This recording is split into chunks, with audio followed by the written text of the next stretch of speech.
కానీ ఇక్కడ అక్కడ ఎవరున్నారంటే ధర్మశాస్త్రం తెలిసిన వారు, మరి పరిశైలు అనే వాళ్ళు ఉన్నారు. అది దేశప్రభు వారు మొన్న ఏమంటున్నారంటే, కుమారుడా నీ పాపములు క్షమించబడి ఉన్నవంటారు. ఏం క్షమించబడేట?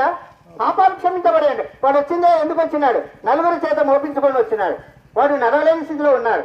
కానీ వారి యొక్క విశ్వాసం చూసి ఏమంటాడు? కుమారుడా నీ పాపములు క్షమించబడి ఉన్నాయని చెప్పి అన్నప్పుడు అక్కడ ఉన్న వాళ్ళంతా హృదయాలు అనుకుంటున్నారు, దేవుడు ఒక్కడే కదా, పాపాలు క్షమించడానికి ఎవరికి అధికారం లేదు కదా అంటే అప్పుడు యేసుప్రభు అన్నాడు, పాపములు క్షమించటము సులువైన పని కాదు, ఈ పక్షవాయు కలిగిన వాడిని లేచి పరిపెత్తుకుని నడవటము సులువైన పని కాదు. కాబట్టి అక్కడ వాడు పరిపెత్తుకున్నవాడు, నలుగురి చేత మోయించుకున్నవాడు ఏమేసినాడు? యేసుప్రభు చెప్పగానే వాడు పరిపెత్తుకున్నాడు, నడుచుకునిపోయినాడు. కానీ అక్కడ ఒక మాట చెప్తూ వచ్చినాడు, పాపములు క్షమించటకు భూమి మీద మనుష్య కుమారుడికి అధికారము కలదని ఆనాడు చెప్తూ వచ్చినాడు. ప్రియుడా, ఆయన ఒక్కడికే ఉన్నది అధికారం. మానవుని పాపముల అధికారం నుంచి